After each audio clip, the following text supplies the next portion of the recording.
Hello and welcome to Pushing Back, Ukraine Daily Brief. As the war enters its 887th day, these are the main developments from the past 24 hours. The update from the General Staff of the Armed Forces of Ukraine. Russia has lost approximately 578,120 troops in Ukraine since the beginning of the war. The number, which has not been independently verified, 1,060 casualties over the past day.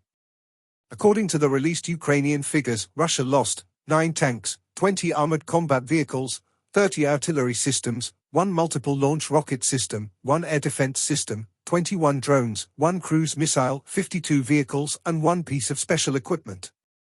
The Russians launched 108 combat clashes and carried out 71 airstrikes, including 107 anti-aircraft missiles on the territory of Ukraine. They also used 340 kamikaze drones and carried out 3,000 attacks on the positions of Ukrainian troops and settlements using various types of weapons. In its latest intelligence update, the UK's Ministry of Defence reports Russia claims its economy is thriving because of its illegal invasion of Ukraine. The Kremlin is lying. Inflation is double the central bank's target and war expenditure is creating unsustainable growth and an overheated economy. In its latest intelligence update, the Institute for the Study of War. Russian forces conducted 5 platoon to battalion-sized mechanized assaults in western Donetsk Oblast on July the 29th and 30th.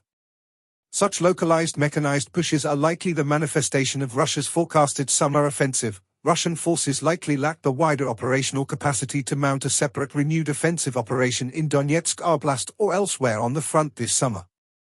The Russian military command's willingness to accept costly armored vehicle losses without conducting a large-scale, multidirectional offensive operation or making operationally significant advances in western Donetsk Oblast will likely burden the Russian military in the long term. The ongoing Russian offensive operations are also costly for Ukrainian defenders and are likely meant to degrade Ukrainian capabilities through attrition whether or not they gain much ground. North Korea may be expanding the volume and variety of weapons it is providing to Russia. The Kremlin is likely attempting to corral Russian information space actors onto social media sites that the Kremlin can more directly influence to directly control their rhetoric, prompting some backlash from Russian ultranationalist mill-bloggers and opposition journalists. Ukrainian forces struck a Russian oil depot in Vozy, Kursk Oblast on the night of July 29th to 30th. The Russian government continues to support educational programs on information and hybrid warfare aimed at training Russians to conduct and counter information operations, use open-source research methodology, and to effectively analyze and counter hybrid threats for the Kremlin. Russian officials and Russian Orthodox Church representatives are advocating for the Kremlin to codify a state ideology premised on the idea that the sovereign Ukrainian state should not exist, into Russian federal law. Russian forces recently advanced near Chasiv Yar and southwest of Donetsk city. Authorities in St. Petersburg have joined other Russian regional authorities in increasing financial incentives for recruits to sign military service contracts. UK newspaper The Times published a story on July 29 detailing how Russian authorities are indoctrinating deported Ukrainian children through military patriotic education programs. In Zelensky's nightly address he spoke about 3 key areas.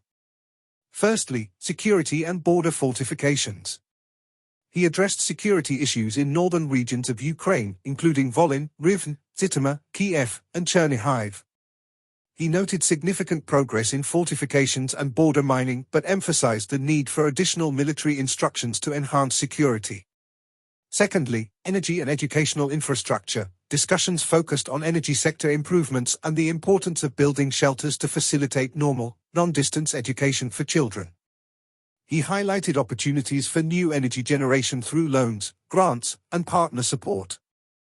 Ensuring timely protection of energy facilities was stressed as critical, with adherence to deadlines influencing personnel decisions.